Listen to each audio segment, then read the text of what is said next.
Goeiedag en baie welkom by Tabernaduis se aanlyn diens. Ons het vir 2 weke oor torings en tempels gepraat, die feit dat mense goed wil bou wat deur ander mense gesien word. Nou gaan ons in 2 weke in wat eintlik daarby aansluit tot 'n mate, want dit gaan tot 'n mate oor wat is jy besig om te bou met dit wat God in jou hand sit. Ons noem hierdie reeks die G-woord en meer spesifiek gaan ons vandag praat oor geld is 'n spieël. Nou, in meeste huise is daar 'n reël wat ouers instel en dan gebruik ons so 'n afkorting en dan sê ons vir die kinders, in hierdie huis, in die tronhuis, mag jy nooit die B-woord gebruik nie. Die B staan vir blou bulle. Tersa word moedeloos as ek die K-woord gebruik, kos. Sy wil nie hê, ek moet net vra, wat gaan ons eet nie? En die interessante ding is, in die kerk is daar sulke woorde, waar die deursnee lidmaat nie wil hê die kerk oor moet praat nie. En dis die G-woord, as ons oor geld gaan praat. Maar jy kan vandag ontspan, want hierdie is nie jou typiese tiende en offerande preek, jou typiese saai-maai preek nie. Dis ook nie jou typiese TV-evangelis voorspoedsteologie preek nie. Dis nie waaroor dit gaan nie. In hierdie 2 preke, vandag en volgende week, wil ons jou nie laat skuldig voel, of het jy nou jou tiende gegee en offerande gegee of nie. Ons wil vir jou 'n paar nuwe dinge oor geld leer, wat jy dalk nie geweet het nie. Ons wil jou 2 Bybelse waarhede leer. Vandag gaan ons praat oor geld is 'n spieël. Jy gaan sien, die Bybel sê dit indirek. En aan die ander kant gaan ons volgende week praat oor geld is 'n gereedskapstuk. So vandag praat ons oor geld wat 'n spieël is. Hier is die eerste punt wat ek maak. Geld reflekteer jou prioriteite in die lewe. Die Bybel sê ons skatte en ons harte is aan mekaar verbind. Hoor hoe sê Jesus self dit in Matteus 6. Hy sê, moenie vir julle skatte bymekaar maak op aarde, waar mot en roes verniel en waar diewe inbreek en steel nie, maar maak vir julle skatte bymekaar in die hemel, waar geen mot of roes verniel nie, en waar diewe nie inbreek en steel nie, want waar julle skat is, daar sal julle hart ook wees. Vers 24, niemand kan 2 here dien nie, want of hy sal die een haat en die ander een lief hê, of hy sal die een aanhang en die ander een verag. Julle kan nie God en mammon dien nie. Nou, spieëls is 'n wonderlike ding, veral vir die dames nie, want ek kan iets sien, is my hare mooi, is dit in orde, moet ek dalk my das bietjie aanpas, of wat ook al, en die ding van 'n spieël is, 'n spieël lieg nie.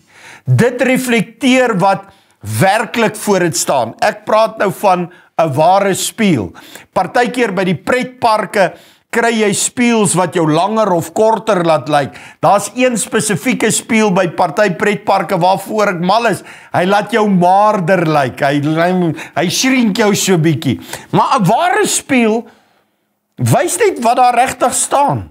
Ek kan solank as ek wil voor hierdie spieël staan, ek gaan nie weer my donker hare terugkry. Ek gaan nie weer 20 jaar jonger lyk of maarder lyk nie. Die spieël sê vir my wat regtig voor hom staan. Spieëls lieg nie. Dit reflekteer wat werklik aangaan. Net so wys jou hantering en spandering van geld wat werklik vir jou belangrik is in die lewe. Hoe jy geld hanteer. En ek praat nie nou net van tiende en offerande nie. Hoe jy geld in die algemeen hanteer. Weerspieël waar jou vertroue lê.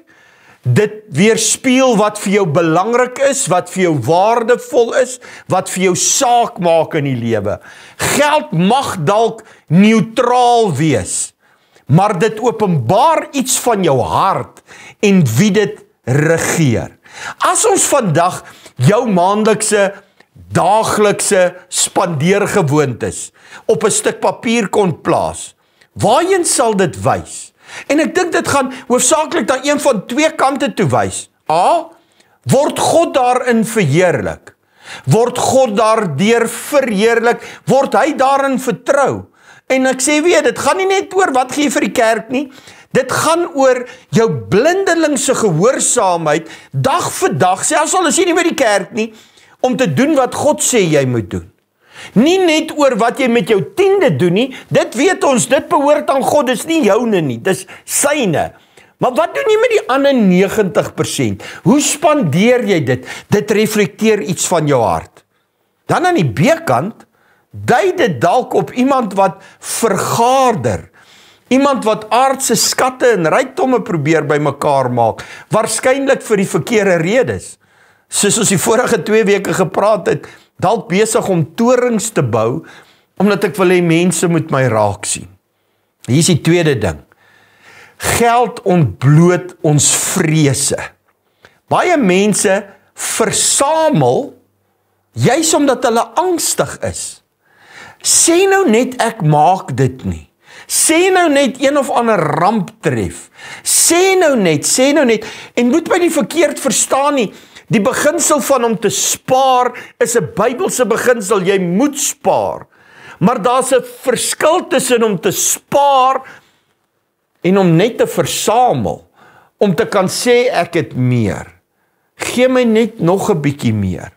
So aan die een kant versamel ons as ons angstig is, aan die ander kant spandeer ons baie keer, omdat ons stoei met ons identiteit. Die spreekwoordelike keeping up with the Joneses, is my toring hoër as jou toring, is my kar vinniger as jou kar, kan ek ook die brandname klere dra. Soos die preke oor torings, gaan dit oor, ons wil gesien word. Jesus sê op 'n stadium in Lukas 12 vers 13 tot 21, jy kan die hele gedeelte gaan lees, hy begin deur te sê, pas op, wees op julle hoede vir hebsug, want iemand se lewe bestaan nie uit die oorvloed van sy besittings nie. En dan gaan hy aan om hierdie storie te vertel van hierdie man wat suksesvol is. En dit gaan goed met sy besigheid, in sy geval met sy boerdery. En dan besef hy, Jesus, dit gaan so goed, ek moet groter skure bou, en groter skure bou, en groter skure bou.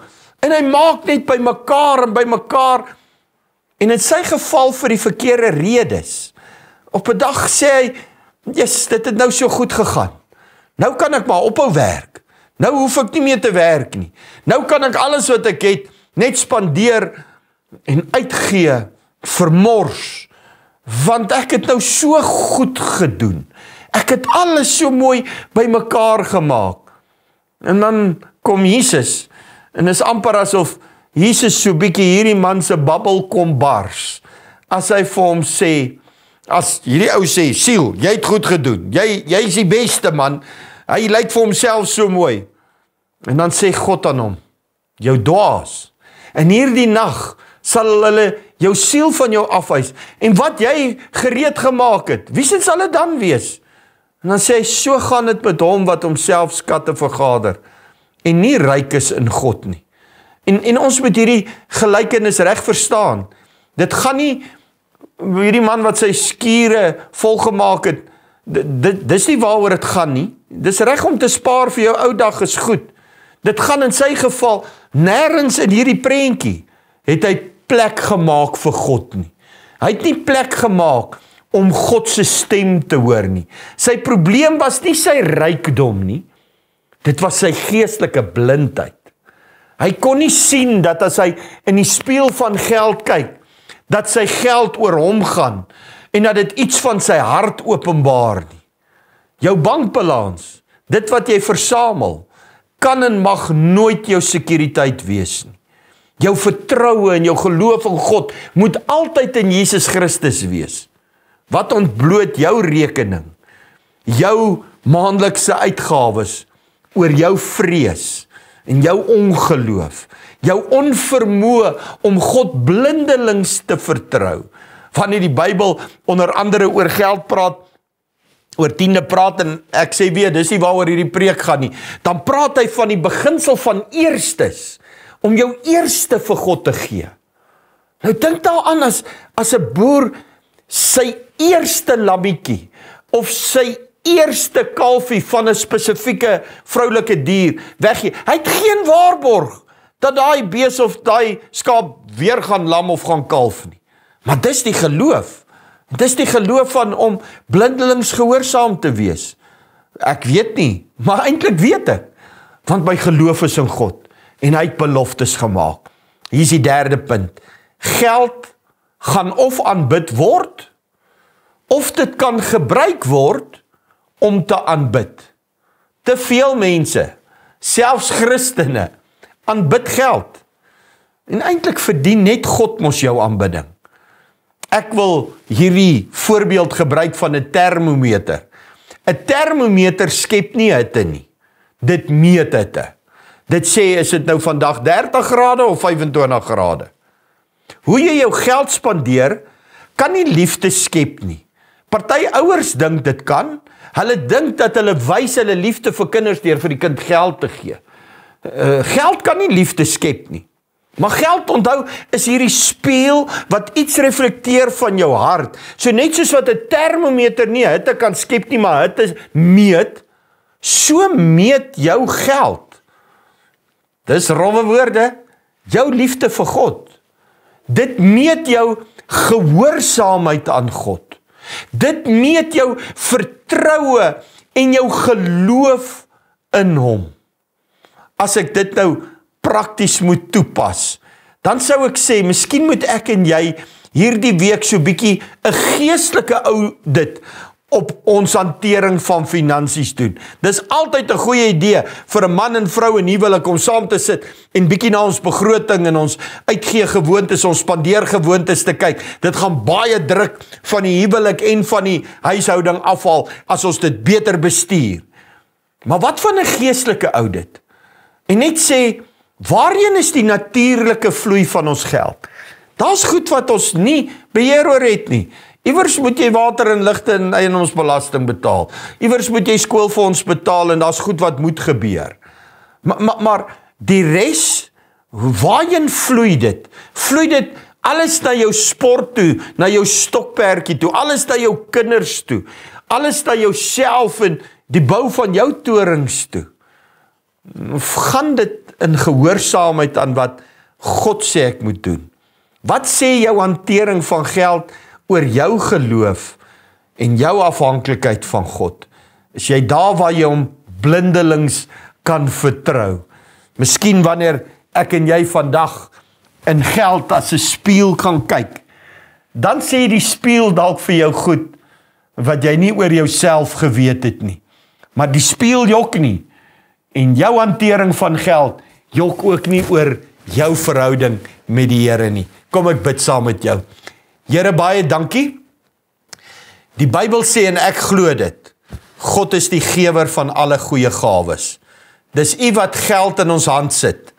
Dis U wat die saad in die hand van die saaier sit. En U sê ons kan daarmee werk. Al wat U in die Bybel gesê het, is dat 1/10, dit behoort aan U. Die ander 9/10 los U ons. Ons kan dit bestuur soos wat ons wil. Maar U hart is dat ons in die 9/10 U ook sal vertrou. Dat ons nie net vir geld sal kyk nie, dat ons vir U sal kyk, in geloof en afhanklikheid. En dat ons gehoorsaam sal wees.